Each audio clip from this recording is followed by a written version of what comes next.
Hoy estoy en la clínica con el pelón, Luis Villagómez. Hola, ¿Qué onda? No, gracias a ti, carnal. Qué chido que viniste. Muchas gracias. Ya sabes que me gusta mucho tu trabajo y tenía muchas ganas de hacerte esta entrevista. Igualmente, carnal. También admiro mucho tu trabajo y qué buena onda que estás haciendo esto. Yo creo que, quiero abrir la entrevista con un comentario chido. Yo he seguido su trabajo de Eddie por un rato. La neta está bien chido. El color que hace está súper bonito.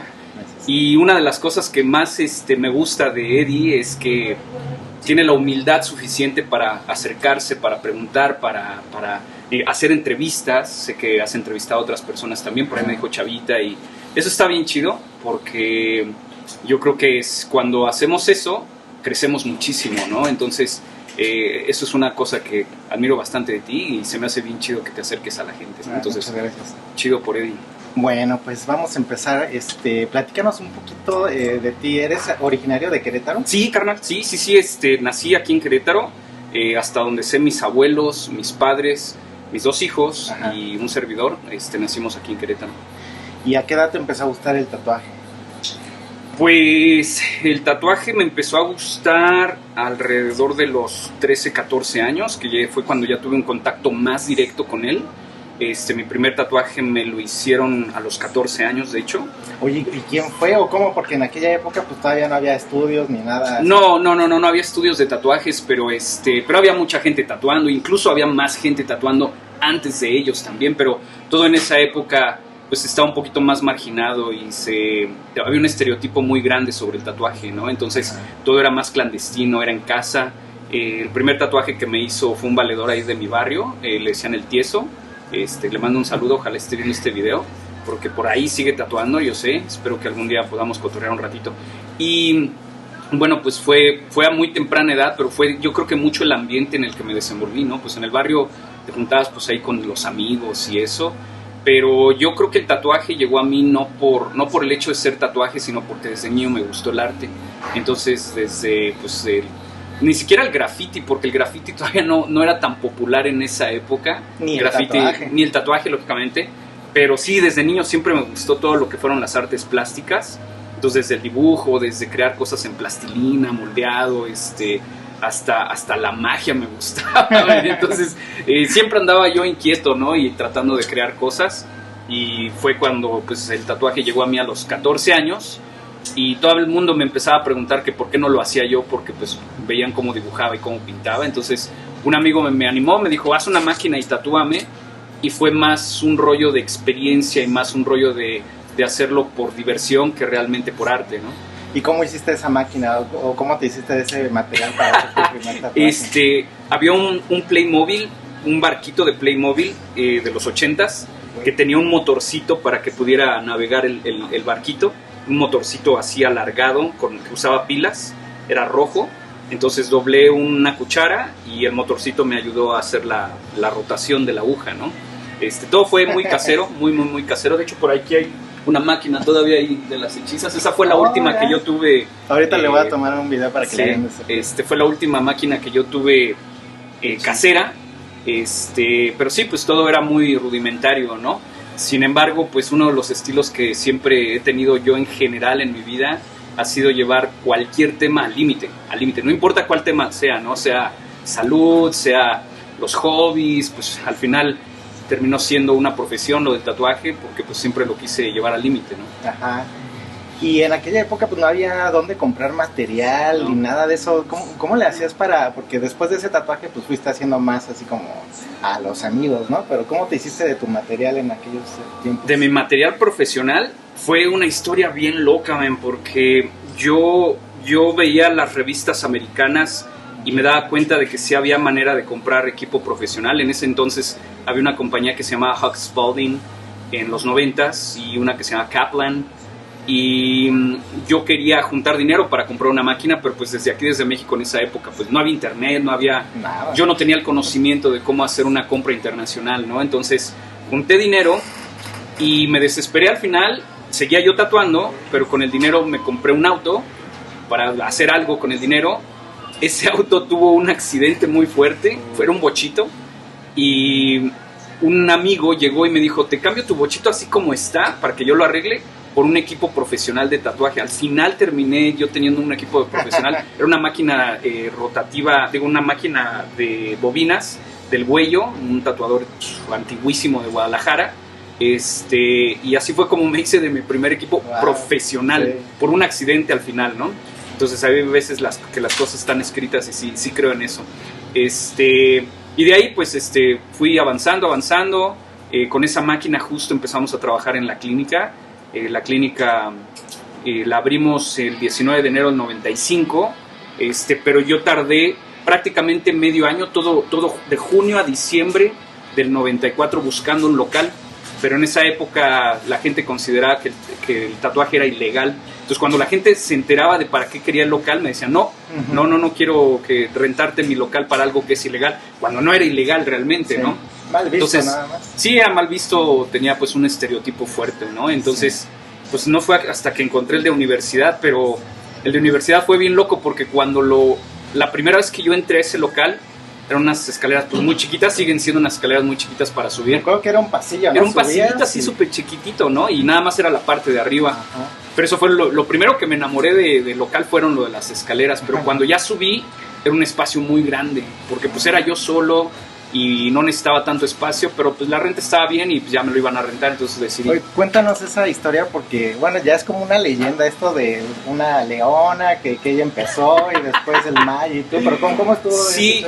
Bueno, yo a Leona la conocí cuando antes se ponían los hippies aquí en el Andador Libertad.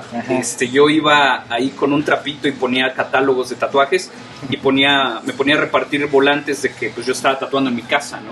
Y luego ya la gente llegaba y me decía, no, pues tatúame de una vez y nos íbamos a mi casa y los tatuaba.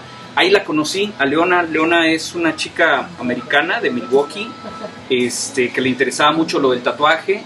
Ella ya tenía un tatuaje que creo que su hermano le había hecho y me pidió que pues, le enseñara a hacer una máquina pues, casera, ¿no? Ella se impactó de que supiera que pues, había gente que hacía sus propias máquinas y eso. Y ahí empezó la relación. Ella vivía en Carretas y ella empezó a tatuar y ella pues por ser americana se hizo luego de un equipo profesional y eso también a mí me impactó porque yo seguía trabajando con máquinas hechizas. Entonces hicimos una muy buena amistad al final. Cuando yo ya pongo la clínica, pues ella me dice, oye, pues está chido que ya estés al público y todo eso. ¿En realidad lo pusiste tú? Sí, okay. Sí. Y como después de 3 meses de haber abierto el estudio, ella entra a trabajar con nosotros. Yo, la verdad, siendo honesto, o sea, era una amistad, pero también yo tenía como el interés de la ayuda, ¿no? De que trajera equipo y todo eso. Entonces ella iba mucho a Estados Unidos y ella me empezaba a traer tintas ya profesionales también. Era un poco más fácil el asunto, pero ella duró en el estudio 1 año y medio. Sin embargo, era un personaje muy peculiar, por eso es que la gente la recuerda mucho. Ah, sí, es una leyenda. Nadie la conoce, pero... Sí, todo el mundo oye hablar de ella. Y sigue tatuando, de hecho. Creo que ahorita está en San Francisco. Yo la sigo todavía en Facebook. Tenemos ahí buena amistad. Pero sí, ella duró solamente 1 año y medio tatuando en la clínica. ¿Y en qué momento entra May? Después de que ella se va, la verdad es que desde el primer día, soy honesto, desde el primer día que abrimos la clínica hubo gente. Llegó así, el primer día que abrimos, llegó gente a tatuarse, ¿no? Entonces, después de 1 año y medio, ya teníamos mucho trabajo y cuando se va Leona yo digo, ¿qué hago, no? Entonces tuve ahí algunos invitados, invité a Dorian, un muy buen amigo, que tatúa súper bonito de aquella época. Invité a un vecino que estaba por ahí cerca de la clínica que le decían el Güero, Jorge. También estuvo ahí unos meses, pero eran invitados al final.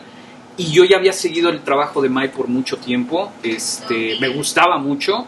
Y pues lo invité a trabajar. Y hoy es fecha que sigue aquí. Sí. Entonces, sí, May ha crecido muchísimo. O sea que clínica, aunque, ¿no? El tatuaje era medio underground y todo, pues ya se conocían un poquito entre ustedes, ¿no? Sí, claro. Sí, pues es que Querétaro es chiquito, sigue siendo chiquito, ¿no? A comparación de las metrópolis.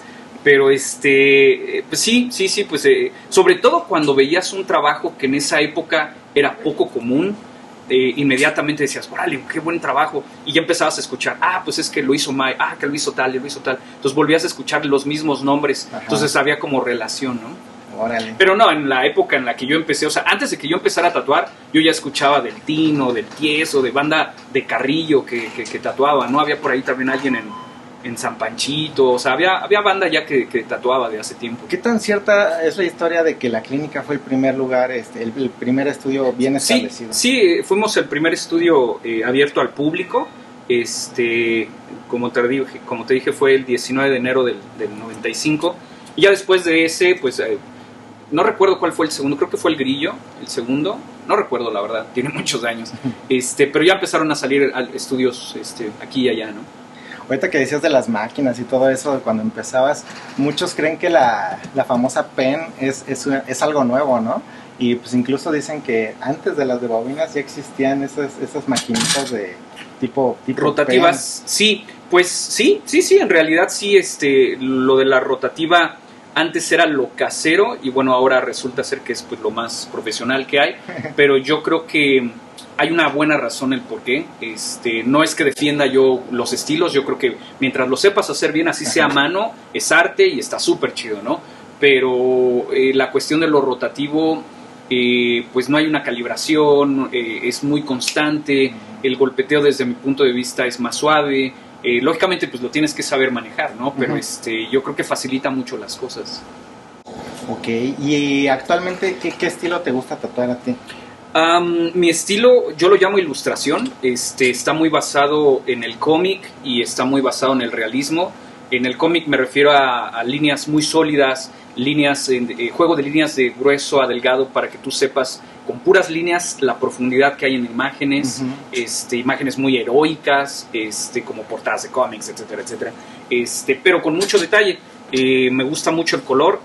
Me gusta también mucho la sombra y por muchos años tatué mucha sombra. Sin embargo, el artista también se va haciendo según el cliente lo va pidiendo, ¿no? Entonces, terminé haciendo mucho color porque la gente me lo pedía. Hasta la fecha me lo sigue pidiendo. Pero no estoy como recargado en un estilo en blanco, negro, color. Pero sí muy marcado en el estilo del cómic. Y sobre todo en temas pues que tienen que ver con toda la onda retro, ¿no? Cultura pop, 70s, 80s, me encanta. No solamente por la cuestión del tatuaje, sino porque mi estilo de vida pues se ha basado por años de eso. Tengo otras cosas que hago tanto en hobbies como en nivel profesional que se basan en eso, ¿no? Entonces eso lo llevo al tatuaje, ¿no? Sí, te dedicas, bueno, tienes otros negocios aparte de la clínica, ¿no? Sí. Pues se oye como feo decir otros negocios, pero bueno, hago otras cosas. Ajá. Y al final terminan siendo una profesión y también pues termina siendo un negocio, pero no lo veo como un negocio, es parte de mi vida, de lo que hago. Trabajo para una compañía que se llama Super 7, haciendo diseños para juguetes. Estamos a cargo, de hecho, de una línea que se llama Masters of the Universe, que seguramente todos los que tengan arriba de 35 años se acordará de He-Man. Sí. Entonces nosotros estamos a cargo de esa línea, presentamos pues productos en San Diego Comic Con, en Nueva York Comic Con. Soy parte de una fundación que se llama The Power and the Honor, que se dedica justo a esta línea de juguetes, pero a nivel profesional, prestando servicios a compañías que quieren adquirir la licencia y necesitan asesoría o imágenes y todo ese rollo, ¿no? No sé si han visto por ahí hay un documental muy bueno en Netflix que se llama The Toys That Made Us. Nosotros fuimos, yo fui productor de contenido en 3 episodios de ahí y asesor en otros, ¿no? Entonces hago muchas cosas del estilo y ese es el tema, ¿no? Que el estilo de vida que llevo lo traduzco también en el tatuaje y bueno, pues es una satisfacción bien grande que la que he tenido. Aparte me imagino que todo eso también lo puedes hacer desde casa, ¿no? Y ahorita con todo esto de la pandemia. Sí, claro, sí, no es bueno poner todos los huevos en una cesta, ¿no? Entonces sí soy, no me quedo quieto, me gusta un chorro estar haciendo las cosas y sobre todo cosas que me apasionan, ¿no? Entonces, sí, está chido. Qué chido. Sí. Oye, regresando a lo de los tatuajes, pues tú que empezaste desde hace casi 30 años. Yo empecé a tatuar en el 92. En el 92, 29 años, 28, 29 años más o menos. Pero fíjate que está chido que tengas mucho tiempo y pues, sobre todo por trayectoria y experiencia, pero eso no significa que vas a ser un buen tatuador. Yo creo que yo conozco muchos tatuadores que tienen más tiempo que yo o el mismo tiempo que yo y no tiene nada de malo si eso es lo que tú estás buscando, el quedarte en un solo lugar y estés cómodo y no avanzar más allá, porque pues ¿quién es quién para decir qué es lo que tienes que hacer, ¿no? Sí. Pero a lo que voy es, no porque tienes mucho tiempo vas a tatuar muy bien, o no porque tienes poquito tiempo tatuando vas a tatuar mal. Yo conozco tatuadores de 3 años y aquí caemos en el error de decir tatuador. Yo creo que tatuador es todo aquel que agarra una máquina y que haga una marca. Eso es un tatuador. Aquí la gran diferencia entre ser un artista, ¿no? Y un artista, así agarre una máquina y desarrolle la experiencia de tener la máquina de tatuaje, un aerógrafo, un pincel, va a ser artista aquí y en China, ¿no? Y yo creo que esa es la gran diferencia entre alguien que hace tatuajes y alguien que es artista y aplica el tatuaje como técnica, ¿no? Sí, bueno, tú aparte de la trayectoria y los años, pues te has ido actualizando desde un principio y hasta la fecha, ¿no? Te sigues actualizando en todo lo que es de bioseguridad, salud y técnicas también del tatuaje. Sí, fíjate que es una cosa que nosotros peleamos, no peleamos mucho, sino más bien defendemos mucho. Hay 3 cosas súper importantes para poder ser un buen tatuador o poder dar un buen servicio, y las 3 cosas son: primera, pues que tengas una calidad de arte muy grande. Sin embargo, no es lo único, y creo que eso es un error que a veces cometemos de pensar, puta, tatúa padrísimo, me quiero tatuar. Otra parte es la higiene, porque de nada sirve que tú seas un excelente tatuador si hay un riesgo no solamente para el cliente, sino tú, que lo haces todos los días, ¿no? Entonces, es una parte súper importante. Entonces, aquí en el estudio lo cuidamos mucho. Primer lugar, para cuidarnos nosotros, porque tenemos familias, porque realmente nos importa nuestro trabajo, lo queremos seguir haciendo por mucho tiempo, y lógicamente porque pues queremos que nuestros clientes se vayan bien y estén satisfechos, ¿no? Y por qué no, como te dije, llevarlo a lo más profesional posible, ¿no? Entonces, todos los temas, sin importar cuál sea, en este caso pues los tatuajes, siempre lo puedes hacer de una manera muy profesional, y la manera más profesional al tratarse de un tatuaje por la cuestión de higiene, pues es contaminación cruzada, pues quien utilice todavía cosas desechables en cuestión de piercing y eso, autoclave, etcétera, etcétera. Ahora que pues ha estado pasando lo de la pandemia, yo creo que la gente entiende un poquito más lo que es la contaminación cruzada y lo importante que es cuidarse por la contaminación, por todo lo que pueda haber de virus y eso. Entonces, muchos de nuestros clientes dicen, ahora entiendo por qué estás haciendo esto, y no es algo nuevo para nosotros, lo hemos hecho por mucho tiempo. Bueno, y ese es el punto. Para mí, lo artístico, la higiene y la atención al cliente es básico, y atención al cliente es súper importante, porque probablemente, y no tiene por qué, la gente no tiene por qué saber tal vez de higiene, no tiene por qué saber de arte, pero sí sabe dónde te tratan bien. Sí. Entonces, si tú no tratas bien a una persona, por muy bueno que seas, la gente no va a querer ir contigo, va a decir, oh, no, vaya, no, o sea, no quiero esto, ¿no? Entonces, es hacer sentir bien a la gente porque te gusta tu trabajo, y eso es algo genérico, ¿no? Yo creo que cuando vas al dentista, ¿cómo no vas a llegar y el dentista, si lo ves contento y si ves que se pone las pilas y si ves que le apasiona su trabajo, tú vas a estar bien contento de ir con esa persona? A alguien que va nada más por pagar la renta o porque tiene que comer y todo ese rollo, las cosas no funcionan así. Uh-huh. Yo creo que la clave es que te apasione lo que haces, y cuando lo haces muy bien, la atención al cliente yo creo que no te va a costar nada de trabajo, ¿no? Ahorita que nos mencionabas de la pandemia, ¿cómo les ha afectado la pandemia? O sea, ¿cómo se manejan desde que empezó hasta igual que todos, yo creo que esto es algo que es difícil que no nos haya afectado a alguien a nivel mundial. Sin embargo, hay 2 maneras nada más de verlo, ¿no? O lo ves bien o lo ves mal. Y si lo ves mal, pues lo único que va a pasar es que te vas a detener, te vas a poner a llorar, te vas a tirar al suelo, y no creo que esa es la solución. Yo creo que... ¿Han recortado personal o algo así? No hemos recortado personal. Lamentablemente, pues cuando empezó, tú sabes que no pudimos abrir por 3 meses, cerramos los 3 meses. Uh-huh. Ahora pues estamos limitados con los espacios, con los horarios, y lógicamente eso afecta porque pues la renta no baja, la luz no baja, seguimos pagando pues al 100% nuestros empleados y eso. Pero es cuestión de estrategia, yo creo, ¿no? Yo creo que es cuestión de que juegues con la herramienta que tienes, y pues hay que darle para adelante, si no, pues, si no, ¿qué haces, no? Oye, otra historia que yo no me sé bien y ya también es como una leyenda urbana, esto de la famosa expo que ustedes organizaban. Que fueron los primeros en organizar una expo en Querétaro, ¿no? Sí, fuimos pero mira, el hecho de que seas el primero en hacer algo, pues no significa realmente nada, o sea, no. ¿Pero fue una sola vez? No, lo hicimos 3 veces. 3 veces. Fue, la verdad es que no lo recuerdo. A ver si alguien me echa. No está el mal. No, bueno, sí, lamentablemente no tengo tan buena memoria, pero según yo la primera fue en el 2002. Okay. Y fue en el Club de Leones. Y me gustó mucho esa porque, a pesar de, además de que fue la primera, y a pesar de que no teníamos experiencia, nos fue muy bien, muy bien. ¿A qué artistas trajeron? Eso es lo más chido, porque trajimos a la vieja escuela de México, ¿no? Vino Dani Yerna, vino El Chacal, vino Piraña, vino Pablo Ash, vino Goer, vino Nervio, vino... Pura leyenda. No, o sea, puros vatos pues, de la vieja escuela. ¿Y sí hubo buenos cuates, César de Monterrey. Sí, hubo. Sí, ¿no? Bueno, para mí era bastante gente, tal vez entraron unas 1500 personas, que para ser la primera vez fue bastante bueno. La segunda vez lo repetimos también ahí en el Club de Leones, y la tercera vez nos prestaron el auditorio del Museo de la Ciudad, y estuvo bien chido esa vez porque conseguimos patrocinios de Burger King, nos dejaban poner los pósters en los Burger Kings, y para mí esos eran como logros, ¿no? Donde antes creíamos que una compañía pues a nivel mundial no creía en la gente que se tatuaba, pues sí, lo pudimos lograr. No solamente, o sea, que lo logramos nosotros, sino que la gente que estuvo involucrada de Burger King, la verdad es que se portó genial. Entonces hicimos cosas bien chidas y era más un aspecto cultural y era más un aspecto de traer tatuadores, porque no solamente eran de México, también trajimos gente de España, de Argentina, de Estados Unidos.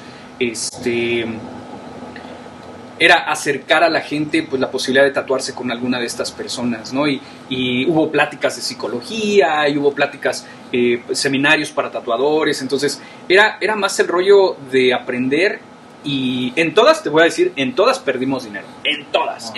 ¿Por eso la dejaron de hacer? No, realmente la dejamos de hacer porque es muy cansado. Ajá. Y porque nunca tuvimos una compañía que dijera, nosotros lo vamos a hacer, tenemos experiencia en eventos. Siempre fue, ok, nuestra lógica es hacer esto, entonces lo hacemos entre May y yo, nada más. Y bueno, en la segunda creo que Niñote ya estaba por aquí, Niñote nos ayudó.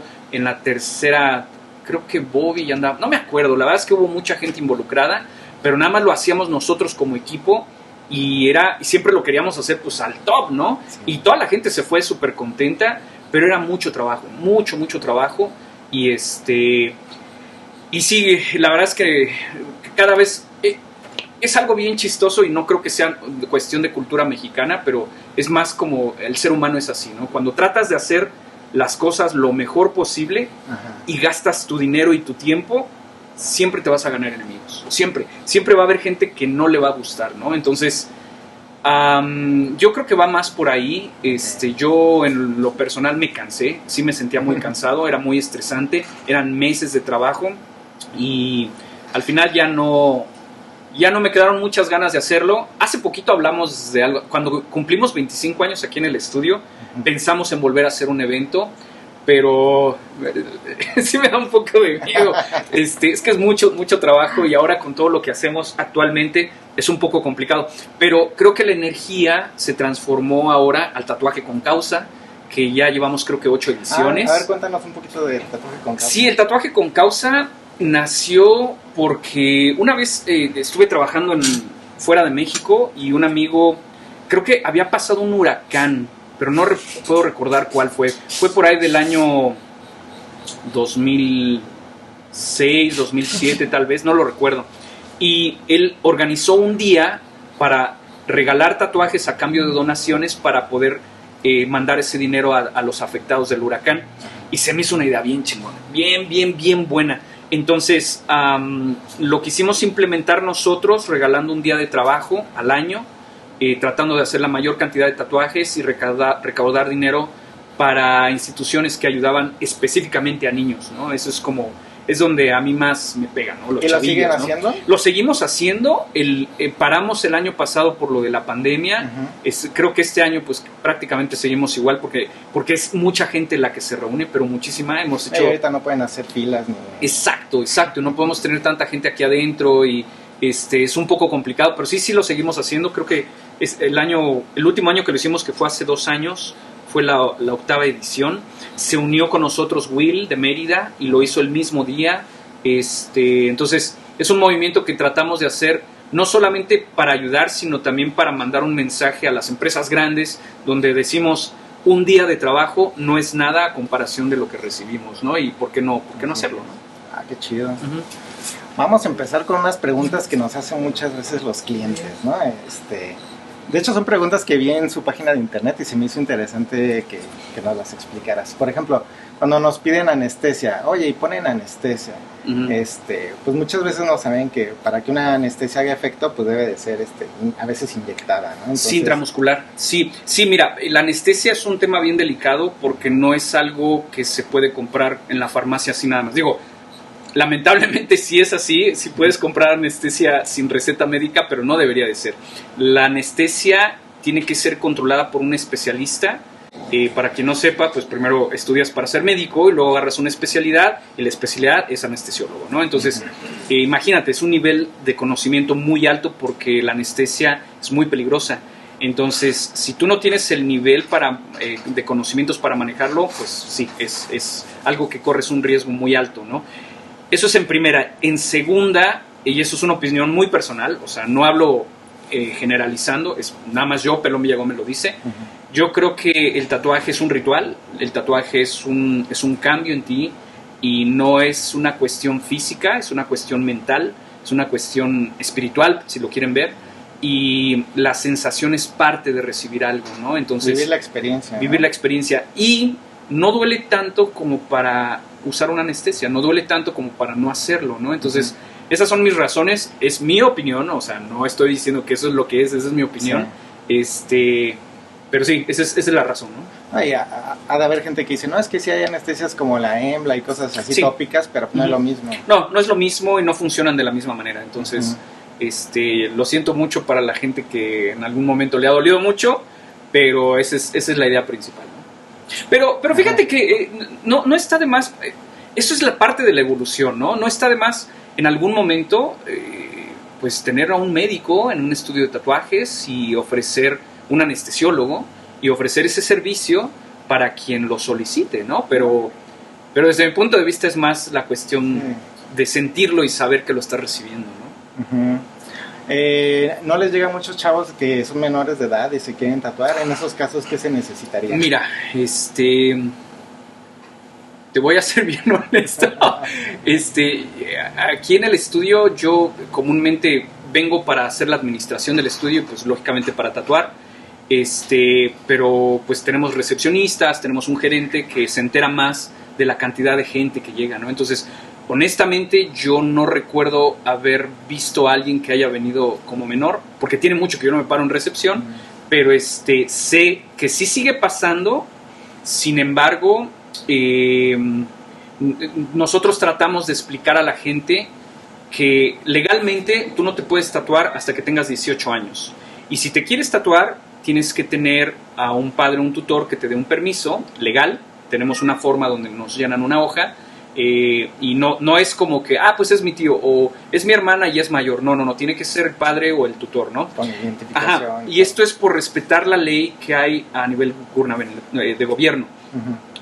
Ahora, hay mucha gente, y te lo digo tal vez por la experiencia que yo tuve hace 15 años aquí en la clínica o algo así, que te pide, pues no voy a decir nada o qué sé yo. Sí. La gente que rompe una regla, rompe muchas.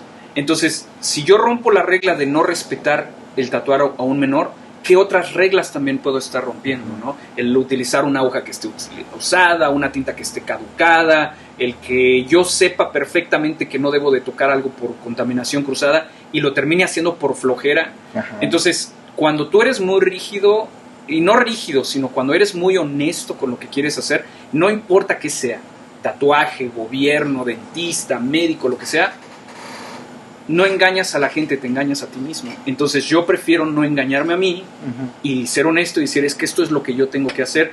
Y si la gente, si los menores pues no lo entienden, lamentablemente pueden tomar una decisión mala, pero la gran mayoría cuando das una buena explicación lo entiende y los papás lo agradecen y a mí me lo han dicho, ¿no? Órale.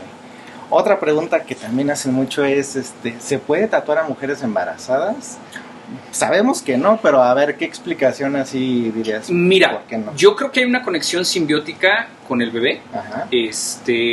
Y lógicamente entre más desarrollado sea el embarazo, es más fuerte la conexión, ¿no? Entonces, a mí me ha tocado conocer chicas que están embarazadas y que no lo saben hasta el 4º, 5º mes prácticamente. Sí. Entonces, yo lo dejo más como a la decisión de las personas. Sin embargo, si me lo preguntas a mí, yo preferiría que no sea más avanzado del tercer mes de embarazo. Okay. Antes del tercer mes, yo no creo que hay realmente un problema tan grande. Sin embargo, también depende mucho, y eso lo debe de conocer la madre del bebé, cuando hay un embarazo de riesgo, cuando hay un embarazo que donde no puedes tener unas emociones muy exaltadas. Entonces eso también tiene mucho que ver con el médico y la experiencia de cada una de las personas. Entonces yo lo que diría es consulta primero a tu médico, y yo personalmente no recomiendo más allá del tercer mes. Ok. ¿Y qué opinas de los tatuajes si cuando te piden tatuajes de pura tinta blanca? O sea, pues la tecnología ha avanzado muchísimo y eso incluye los pigmentos. Yo creo que cada vez hay pigmentos de mejor calidad. Yo he visto tatuajes en tinta blanca muy buenos. Yo creo que depende mucho de dos factores importantes, de la aplicación y del tono de piel de la persona. ¿No? Que sea muy blanca. Sí, entre más blanca sea el tono de piel, es mejor el resultado. Sin embargo, con el tiempo, tú lo debes de saber, muchos de ustedes lo deben de saber, la tinta tiende a cambiar de tono y se puede hacer un poquito color hueso, color beige. Entonces, eso es algo que la gente debe saberlo. Yo en lo personal, a mí no me gusta hacerlo. Siento que es mucho el tiempo que se invierte, es mucho el esfuerzo que se invierte para un resultado tan pobre. Sí. Entonces, yo recomiendo más hacer algo distinto. Yo creo que si haces un tatuaje sólido blanco con un contorno que contraste, ayuda muchísimo, sí, pero muchísimo, y sobre todo pues cuando el contorno es negro, ¿no? Yo en lo personal no me gusta mucho hacerlo así. Es que muchas veces ven esas imágenes en Pinterest o cosas así y creen que así van a quedar, ¿no?